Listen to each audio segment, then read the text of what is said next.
जय श्री कृष्णा मित्रों। राधे राधे। मेरे चैनल में आपका हार्दिक स्वागत है। तो शुरू करते हैं आज की कृष्ण वाणी। श्री कृष्ण कहते हैं कि आलसी व्यक्ति कभी भी सफल नहीं हो सकता। जिसे अपने जीवन में यश व आराम प्यारा है, उसे मेहनत करना अच्छा नहीं लगता। भला वे व्यक्ति कैसे सफल हो सकता है? इसीलिए अगर आप कोई काम करना चाहते हैं तो अभी से आलस्य त्याग कर दीजिए।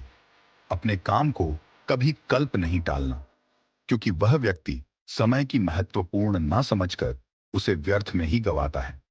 अंत में उसके पास कुछ करने के लिए समय नहीं बचता। जीवन में वही व्यक्ति सफल होता है जिसको खुद पर भरोसा हो।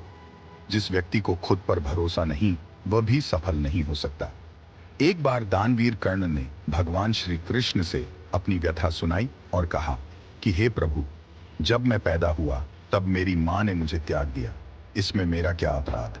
द्रोणाचार्य ने मुझे शिक्षा देने से मना कर दिया क्योंकि वह मुझे क्षत्रिय नहीं मानते थे। इसमें भी मेरा क्या अपराध?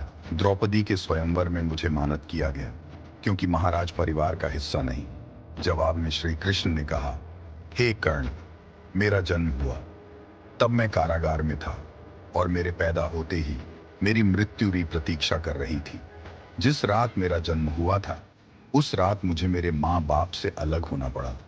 जहां पहुंचकर मुझे हर एक काम करना पड़ा जो एक गरीब परिवार में करना पड़ता है। गोबर हाथ से उठाना पड़ता था। जब मैं चल नहीं सकता था तब मुझ पर प्राणघातक हमले किए गए। मुझे मारने की बार बार कोशिश की गई। ना मेरे पास बचपन में शिक्षा थी, ना ही कोई विशाल महल था, ना ही कोई गुरुकुल था, ना कोई विशाल सेना थी। लेकिन तब भी मेरे मामा मुझे उनका सबसे बड़ा शत्रु मानते थे। मेरा भी जीवन कई चुनौतियों से गुजरा है। ये बात इतना महत्वपूर्ण नहीं है कि जीवन में कितनी बार अपमानित होना पड़ रहा है, लेकिन यह महत्वपूर्ण है कि आप उस अपमान का जवाब कैसे दे रहे हैं। आपके पास ज्ञान है, इसका आप इस्तेमाल कर पा रहे हैं और इन सब चुनौतियों को पार करके कैसे आगे बढ़ते हैं। यह बात सबसे से अधिक महत्वपूर्ण है। सब कुछ किताबों से सीखने को नहीं मिलता, कुछ मतलबी लोगों से भी बहुत कुछ सीखने को मिलता है। जब रिश्ते रुलाने लगे तो उसे नजरअंदाज करना सीखो। जिंदगी बहुत आसान हो जाएगी। दुख आने से पहले ही दुखी होने वाला व्यक्ति आवश्यकता से अधिक दुखी होता है। असफलताएं जीवन का एक हिस्सा है। अगर आप कभी असफल नहीं हुए तो आप कभी सीखेंगे नहीं, और जब आप सीखेंगे नहीं, परिणाम स्वरूप आप में बदलाव नहीं आएगा और ना ही आप कई चीजें सीख पाएंगे। इसीलिए जीवन में असफलताएं बहुत महत्वपूर्ण हैं। वक्त के साथ लड़कर जो नसीब बदल दे इंसान, वही जो तकदीर बदल दे। कल का क्या होगा कभी मत सोचो।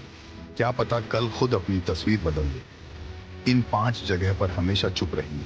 पहले, जहां आपके शब्दों की कोई कीमत नहीं। दूसरा, जहां बोलने के बाद आपको पछतावा ना करना पड़े। तीसरा, अगर आपके बोलने से किसी का दिल दुखता है। चौथा, अगर आप गुस्से में हो, क्योंकि गुस्से में इंसान बिना सोचे समझे कुछ भी बोल देता है। और पांचवा, जहां आपको समझदारी से कोई सुनने वाला ना हो। कष्ट देखकर अगर तुम्हें भी कष्ट होता है तो समझ लेना, तुम्हारी आत्मा में परमात्मा विराजमान है।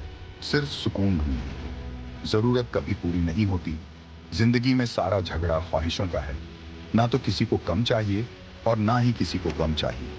जिसके इरादे साफ होते हैं, कई बार लोग उसके ही खिलाफ होते हैं।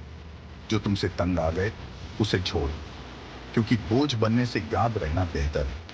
किसी इंसान के आज को देखकर उसके भविष्य का मजाक मत उड़ाना, क्योंकि समय में इतनी शक्ति है कि वह कोयले को भी धीरे धीरे हीरा में बना देता है। समय जब फैसला करता है तो गवाहों की जरूरत नहीं है। इंसान का काम तमाम करने वाला शब्द है। कल करूंगा। ना तो अधिक बोलना अच्छा है, ना ही जरूरत से ज्यादा चुप रहना। जैसे बहुत अधिक वर्षा होना भी अच्छा नहीं, वैसे बहुत अधिक धूप भी अच्छी नहीं होती। विचार कीजिए, जब हमारा जन्म हमारी मर्जी से नहीं होता तो मरण भी हमारी मर्जी से नहीं होता। तो इस जन्म मरण के बीच में होने वाली सारी व्यवस्था हमारी मर्जी से कैसे हो सकती है? जिंदगी में हर मौके का फायदा उठाओ, पर किसी की मजबूरी का नहीं। अगर जिंदगी मौका देती है तो धोखा भी देती है। आज के जमाने में सुखी होना हो तो स्वार्थी बनना पड़ेगा। यह हम नहीं, इस युग की सत्य हकीकत है। जो हमारे जज्बातों की कदर नहीं कर सकते, उनके पीछे पागल होना प्यार नहीं, बेवकूफी है। हवाएं अगर मौसम का रुख बदल सकती है तो दुआएं भी मुसीबत का पल जरूर बदल सकते हैं। जो दूसरे के दिल में है उसे समझने की समझ रखो। रिश्ते कभी नहीं टूटेंगे। अपने लगन, धैर्य, हिम्मत और सकारात्मक विचारों के सहारे इंसान अनेक विकट परिस्थितियों में भी सफलतापूर्वक बाहर आ सकता है। एक निश्चित बात है कि आप काम खत्म नहीं कर सकते। अगर आप काम शुरू नहीं करेंगे, किसी भी काम का सबसे कठिन हिस्सा काम को शुरू करना है। कभी हार मत मानो। आज कठिन है, कल बेहतर होगा, लेकिन कल के दिन के बाद सुधार होगा। अगर इंसान में कुछ करने की इच्छा हो तो दुनिया में कुछ असंभव नहीं। जहां दूसरों को समझना मुश्किल हो जाए, वहां खुद को समझ लेना ही बेहतर है। बदन है मिट्टी का, सांसें सारी उधार है। घमंड भी है तो किस बात का। यहाँ तो हम सब किराएदार हैं। परेशानियां जिंदगी का हिस्सा है। जिसने अपनी परेशानियों पर कदम रखा है वह जीत गया है, और जिसने अपने परेशानियों को सर पर सवार कर लिया वे लूट गया। जीवन में कई बार हम बड़ी बड़ी परेशानियों से यही निकल जाते हैं, मानो कोई है जो हमारा साथ दे रहा है, और उसी अदृश्य शक्ति को हम परमात्मा कहते हैं। इसीलिए याद रखना, जब दुनिया साथ छोड़ दे तो ईश्वर आपका हाथ थाम लेता है। क्रोध के सामने थोड़ा रुकना सीखो, और गलती के सामने थोड़ा झुकना सीखो जो आपके हाथ में नहीं। यदि उसका मोह करोगे तो जीवन नर्क बन जाएगा। जीवन में इतना सबक तो मिल गया। फिक्र में रहोगे तो खुद चलोगे, बेफिक्र रहोगे तो दुनिया चलेगी। तन्हाई का एक अलग ही मजा है। इसमें डर नहीं होता किसी के छोड़ जाने का। तुमने खुद को कमजोर मान रखा है, वरना जो तुम कर सकते हो कोई दूसरा नहीं कर सकता। श्री कृष्ण कहते हैं, अपने हक के लिए लड़ना सीखो, क्योंकि जो शांत और चुप रहता है उसे कोई भी नहीं पूछता। कमियां तो मुझ में भी है, क्योंकि हर किसी पर बिना सोचे ही विश्वास कर देता हूं। जहर से भी ज्यादा खतरनाक होता है प्यार। जो भी छक ले वह मर के ही जीता है। तुम्हें चाहने वाला जब तुम्हें वक्त देना ही बंद कर दे तो समझ लेना कि वह अब तुम्हारा नहीं रहा। अब तो हंसते हैं दूसरों को हंसाने के लिए, वरना दिल पर जख्म इतने हैं कि ठीक से रोया भी नहीं जाता। भगवान से मौत मांगो, लेकिन इंसान से मोहब्बत कभी मत मांगो। तुम परवाह करना छोड़ो, लोग तुम्हें तकलीफ देना छोड़ देंगे। सच्चा प्यार अक्सर धोखेबाज लोगों से ही होता है। हद से ज्यादा किसी को प्यार देकर देखो, वह आपके कदर कम ना कर दे। ना तो कहना, जो लोग दिल के सच्चे होते हैं न जिंदगी उनका ही सबसे ज्यादा इम्तिहान लेती है। अच्छाई और सच्चाई चाहे पूरी दुनिया में ढूंढ लो, अगर खुद में नहीं तो कहीं नहीं मिलेगी। जिस बात पर दिल कांप जाता है ऊपर वाला उसी बात पर आजमा है। जमाने की नजर में थोड़ा सा अकड़ कर चलना सीख लो। मोम जैसा दिल रखोगे तो लोग जलाते ही रहेंगे। चिंता, कर्ज और प्रेम कोई करता नहीं, बस हो जाते हैं। समय के साथ वक्त जरूर बढ़ जाते हैं, लेकिन हादसों का शोर उम्र भर पीछा करता है। मैंने जिंदगी से एक सबक सीखा है कि अपनी सफाई वहां देनी चाहिए जहां उसे समझने वाला एक नेक दिमाग। अगर किसी ने आपको गलत मान लिया, उसे सफाई देने का मतलब खुद की नजरों में खुद को ही गिरा लेना होता है। श्री कृष्ण कहते हैं कि हमेशा कोई ऐसा कोई नहीं है जिनकी परछाई उनसे दूर रहती है। हमारी परछाई सदैव हमारे साथ रहती है। कदाचित हमारे परछाई हमारे कर्मों के फलों का संकेत देती है, परंतु भय से निवारण पाने का एक साधन आवश्यक है, और वह है सूर्य की ओर मुख करना या किसी प्रकाश की स्रोत की ओर मुख करना। क्योंकि जब हमारी परिचय दिखाई नहीं देती, यदि इसे जीवन के संदर्भ में देखें तो यह प्रकाश का स्रोत शुभ कर्मों की चेतना है। यदि आपके मन में शुभ कर्म करने की इच्छा है तो आपको कभी भी अपने कर्म कम के फल का भय नहीं होगा, क्योंकि यदि आपका मन शुद्ध होगा तो आपके कर्म शुद्ध होंगे, और शुद्ध कर्मों का फल कभी अशुद्ध नहीं हो सकता।